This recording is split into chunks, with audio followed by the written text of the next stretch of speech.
Nosotros comenzamos ahora hablando de violencia de género, violencia doméstica. Ustedes los recordarán, últimas horas del 2019, concretamente el 30 de diciembre, el gobierno decretó la emergencia en materia de violencia basada en género, y lo cierto es que esta emergencia, que quedó en blanco sobre negro, que la situación de muerte de mujeres y de violencia hacia las mujeres era una urgencia, bueno, tenía algunas medidas para implementar, y lo que nos propusimos conocer es justamente qué pasó con estas medidas, cuánto se avanzó a 15 días de declarada esta emergencia, y BTV Noticias estuvo consultando a algunas autoridades de gobierno sobre este tema, que vale la pena puntualizar que generó controversia desde el minuto 1 y críticas por dos cosas. La primera, por el momento elegido. Concretamente se decía llegó tarde o se hace al filo de que termine este periodo de gobierno. Ustedes saben, el cambio de mando está a la vuelta de la esquina.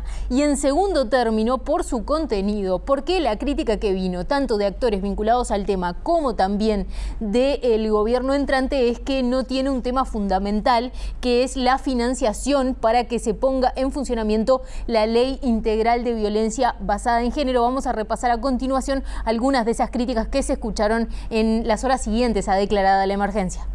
Cuando uno declara una emergencia, supone medidas prácticas al respecto. Entiendo la declaratoria, puede ser discutible el momento y el tiempo, pero es llover sobre mojado, no vale la pena discutir eso. Ahora, ¿y cuál es la acción en concreto? Le falta contenido, dice usted. Le falta, como ha faltado estos años, práctica. Y práctica, como lo ha dicho Beatriz Artimón y yo coincido, es presupuesto. Me da la impresión de que queda mucho por hacer. Desde el punto de vista de la justicia somos conscientes de que tenemos mucho por desarrollar en ese sentido, pero también permítame citar una frase del expresidente de Colombia, Juan Manuel Santos, cuando decía que en el gobierno el amor se demuestra con presupuesto. En realidad, por lo menos desde el punto de vista de la Fiscalía, es absolutamente imprescindible contar con ese aumento presupuestal para poder prestar el servicio que entendemos que tenemos que prestar.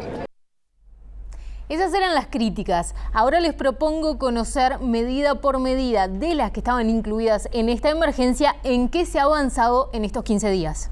La declaración de emergencia incluyó 6 medidas básicas: la compra de 200 nuevas tobilleras, la misma cantidad de los casos que están en espera para colocarlas y que se suman a las 1000 que ya funcionan en todo el país; promover una reunión entre Presidencia, la Suprema Corte de Justicia y la Fiscalía General de la Nación para coordinar acciones en el acceso a la justicia; difundir medidas mediante campañas de comunicación; desarrollar cursos virtuales de prevención del abuso sexual y para el fomento de masculinidades no violentas; y la presentación de un plan de emergencia nacional por una vida libre de violencia de género a las autoridades del gobierno electo.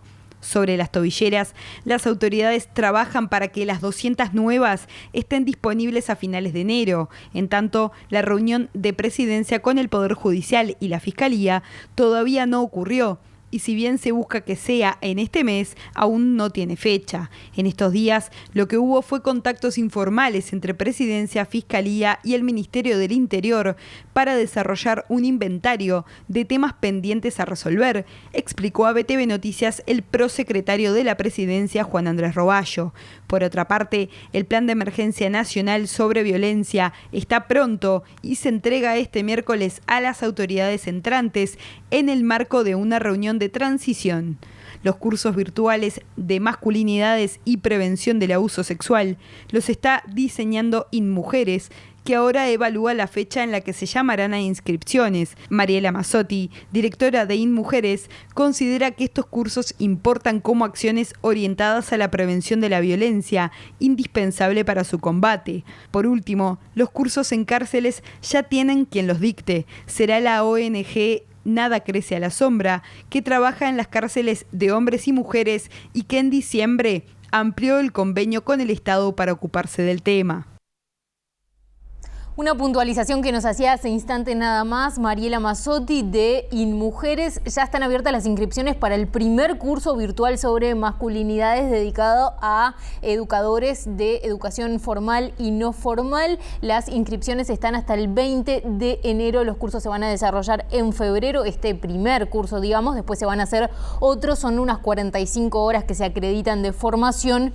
Y bueno, van a en primer lugar a tener en cuenta aquellas personas que ya se habían anotado para otros cursos en el pasado, pero bueno, las autoridades irán comunicando más sobre este tema. Lo cierto es que un tema clave es el de la financiación para que se implemente la ley de violencia basada en género, y lo que es clave ahí es la transformación de las fiscalías y los juzgados en aquellos especializados para violencia de género. En este tiempo, según la información que estuvimos recabando a nivel de la Suprema Corte de Justicia, por ejemplo, solo se lograron transformar 2 juzgados a aquellos de violencia basada en género, y esto solamente en Montevideo. Es muy poco para lo que están planeando o lo que quieren, que son transformar unos 16. También se logró comprar a $1 millón, una cifra estimada, un inmueble que va a ser el que va a centralizar todos los juzgados vinculados al tema, y eso, estiman en la Corte, va a poder agilizar mucho todo lo que es el tratamiento de la justicia de estos casos. Recordemos, hay unas 40.000 denuncias al año, eso pasó en 2019, son muchísimos los casos